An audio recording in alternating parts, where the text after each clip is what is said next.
नमस्कार, आप सभी का मेरे इस चैनल रोचक कथाएं में पुनः स्वागत है। आज मैं आपको संतान सप्तमी की व्रत कथा बताने जा रहा हूँ। यह व्रत संतान प्राप्ति तथा उनकी रक्षा एवं अभ्युदय के लिए भाद्रपद के शुक्ल पक्ष की सप्तमी को किया जाता है। इस दिन जाम्बवंती के साथ श्याम सुंदर तथा उनके बच्चे सांब की पूजा की जाती है। माताएं शिव पार्वती का पूजन करके संतान प्राप्ति तथा उनके अभ्युदय का वरदान मांगती हैं। तो देर नहीं करते, शुरू करते हैं आज की कथा। एक दिन महाराज युधिष्ठिर ने भगवान श्री कृष्ण से कहा कि हे प्रभु, कोई ऐसा उत्तम व्रत बताइए जिसके प्रभाव से मनुष्यों के सांसारिक दुख क्लेश दूर होकर वे पुत्र एवं पौत्रवान हों। यह सुनकर भगवान बोले, हे राजन, तुमने बड़ा ही उत्तम प्रश्न किया है। मैं तुमको एक पौराणिक इतिहास सुनाता हूँ, ध्यानपूर्वक सुनो। एक समय श्री लोमस ऋषि ब्रजराज की मथुरापुरी में वसुदेव देवकी के घर गए। ऋषिराज को आया हुआ देखकर वे दोनों अत्यंत प्रसन्न हुए तथा उनको उत्तम आसन पर बैठाकर उनकी अनेक प्रकार से वंदना तथा सत्कार किया। फिर मुनि के चरणोदक से अपने घर तथा शरीर को पवित्र किया। मुनि प्रसन्न होकर उनको कथा सुनाने लगे। कथा के कहते कहते लोमस ऋषि ने कहा कि हे देवकी, दुष्ट दुराचारी पापी कंस ने तुम्हारे कई पुत्र मार डाले हैं, जिसके कारण तुम्हारा मन अत्यंत दुखी है। इसी प्रकार राजा नहुस की पत्नी चंद्रमुखी भी दुखी रहा करती थी, किंतु उसने संतान सप्तमी का व्रत विधि विधान सहित किया, जिसके प्रताप से उसको संतान का सुख प्राप्त हुआ। यह सुनकर देवकी ने हाथ जोड़कर मुनि से कहा कि हे ऋषिराज, कृपा करके रानी चंद्रमुखी का संपूर्ण वृत्तांत तथा इस व्रत का विधान विस्तार सहित मुझे बताइए, जिससे मैं भी इस दुख से छुटकारा पाऊं। लोमस ऋषि ने कहा, हे देवकी, अयोध्या के राजा नहुस थे। उनकी पत्नी चंद्रमुखी अत्यंत सुंदरी थी। उसी नगर में विष्णुगुप्त नाम का एक ब्राह्मण रहता था। उसकी स्त्री का नाम भद्रमुखी था। वह भी अत्यंत रूपवान सुंदरी थी। रानी और ब्राह्मणी में अत्यंत प्रेम था। एक दिन वे दोनों सरयू में स्नान करने के निमित्त गई। वहां उन्होंने देखा कि अन्य बहुत सी स्त्रियां सरयू नदी में स्नान करके निर्मल वस्त्र पहनकर एक मंडप में श्री शंकर एवं पार्वती की मूर्ति स्थापित करके उनकी पूजा कर रही थी। रानी और ब्राह्मणी ने यह देखकर उन स्त्रियों से पूछा कि बहनों, तुम यह किस देवता का और किस कारण से यह पूजन व्रत आदि कर रही हो? यह सुन उन स्त्रियों ने कहा कि हम संतान सप्तमी का व्रत कर रही हैं और हमने शिव पार्वती का पूजन चंदन अक्षत आदि से षोडशोपचार विधि से किया है। यह सब इसी पुनीत व्रत का विधान है। यह सुनकर रानी और ब्राह्मणी ने भी इस व्रत के करने का मन ही मन में संकल्प किया और घर वापस लौट आई।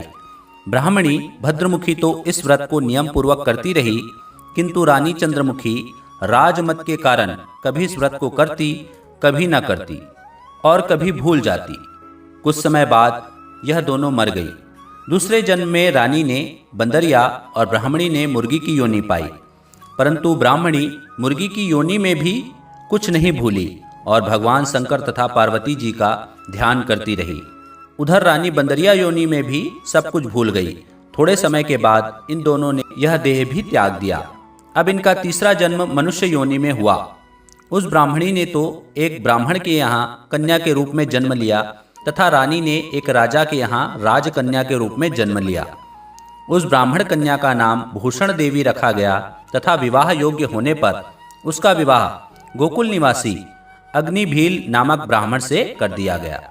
भूषण देवी इतनी सुंदर थी कि वह आभूषण रहित होते हुए भी अत्यंत सुंदर लगती थी।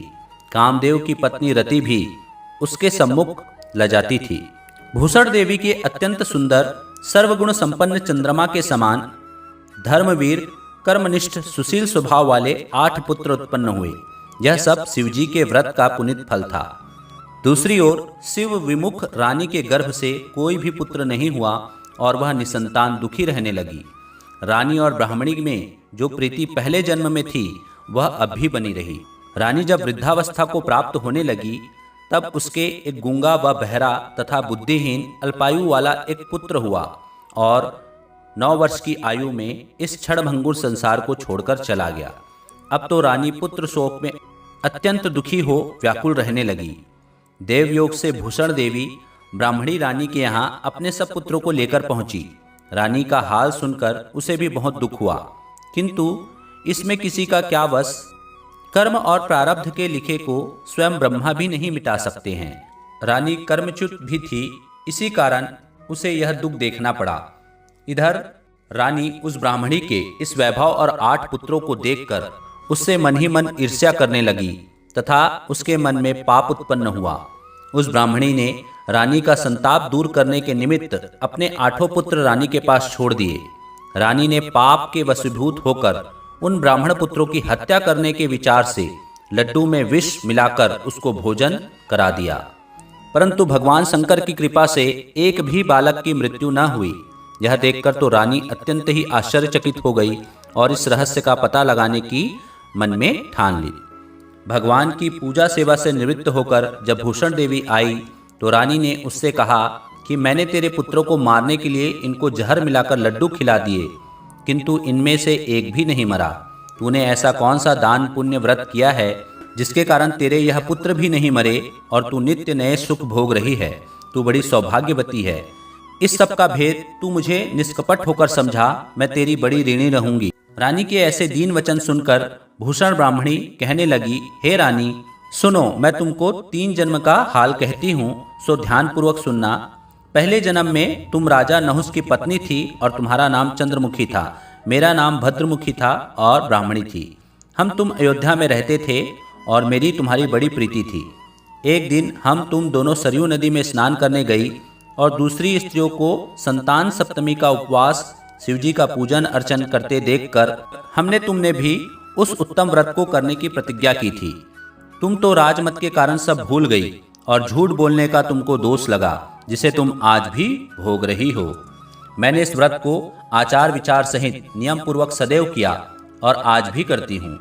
दूसरे जन्म में तुमने बंदरिया का जन्म लिया तथा मुझे मुर्गी की योनि मिली। भगवान शंकर की कृपा से इस व्रत के प्रभाव तथा भगवान नाम को मैं इस जन्म में भी नहीं भूली और निरंतर उस व्रत को नियमानुसार करती रही। तुम अपने इस संकल्प को इस जन्म में भी भूल गई। मैं तो समझती हूँ कि तुम्हारे ऊपर यह जो भारी संकट है उसका एकमात्र यही कारण है और दूसरा कोई कारण नहीं हो सकता है। इसलिए मैं तो कहती हूँ कि आप अब भी इस संतान सप्तमी के व्रत को करिए, जिससे तुम्हारा यह संकट दूर हो जावे।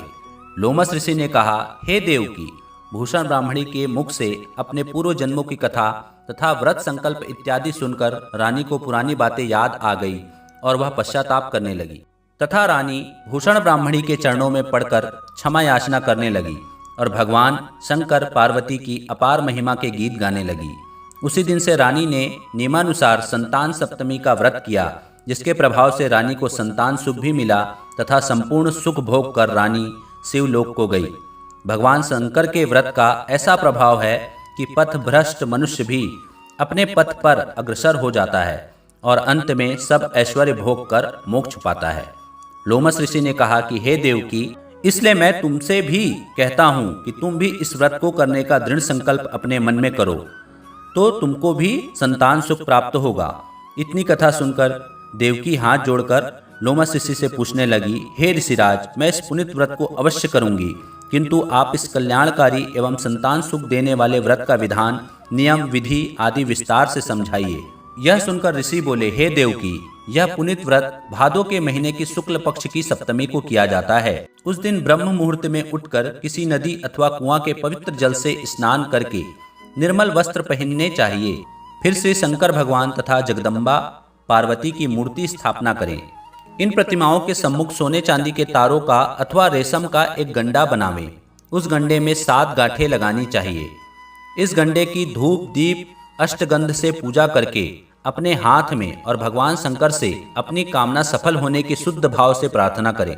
तदंतर 7 पुआ बनाकर भगवान का भोग लगावें और 7 ही पुआ एवं यथाशक्ति सोने अथवा चांदी की एक अंगूठी बनाकर इन सबको एक तांबे के पात्र में रखकर और उनका षोडशोपचार विधि से पूजन करके किसी सदाचारी, धर्मनिष्ठ, कर्मनिष्ठ सत्पात्र ब्राह्मण को दान में दे देवें। उसके पश्चात 7 पुआ ही स्वयं प्रसाद के रूप में ग्रहण करें। इस प्रकार इस व्रत का पारायण करना चाहिए। प्रति मास की शुक्ल पक्ष की सप्तमी के दिन हे देवकी, यदि इस व्रत को इस प्रकार नियम पूर्वक करने से समस्त पाप नष्ट हो जाते हैं और भाग्यशाली संतान उत्पन्न होती है तथा अंत में शिवलोक की प्राप्ति होती है। हे देवकी, मैंने तुमको संतान सप्तमी के व्रत का संपूर्ण विधान विस्तार सहित वर्णन कर दिया है। उसको अब तुम नियम पूर्वक करो, जिससे तुमको उत्तम संतान प्राप्त होगी। इतनी कथा कहकर भगवान आनंद कंद श्री कृष्ण ने धर्मावतार युधिष्ठिर से कहा कि श्री लोमस ऋषि इस प्रकार हमारी माता को शिक्षा देकर चले गए। ऋषि के कथानुसार हमारी माता देवकी ने इस व्रत को नियमानुसार किया, जिसके प्रभाव से हम उत्पन्न हुए। यह व्रत विशेष रूप से स्त्रियों को तो कल्याणकारी है ही, परंतु पुरुषों को भी समान रूप से कल्याणदायक है। संतान सुख देने वाला, पापों का नाश करने वाला यह उत्तम व्रत है, जिसे स्वयं भी करें तथा दूसरों से भी करावें। नियम पूर्वक जो कोई इस व्रत को करता है और भगवान शंकर एवं पार्वती की सच्चे मन से आराधना करता है, वह निश्चय ही अमर यश प्राप्त करके अंत में शिवलोक को प्राप्त होता है। तो यह थी संतान सप्तमी की कथा। तो बोलो श्री शंकर भगवान की जय। भगवान शंकर एवं माता पार्वती आप सभी व्रत करने वालों की मनोकामनाएं पूर्ण करें। तो यह थी आज की कथा। आशा करता हूँ आपको आज की कथा पसंद आई होगी। पसंद आई होगी तो वीडियो को लाइक कीजिए, चैनल को सब्सक्राइब कीजिए और ज़्यादा से ज़्यादा शेयर कीजिए। धन्यवाद।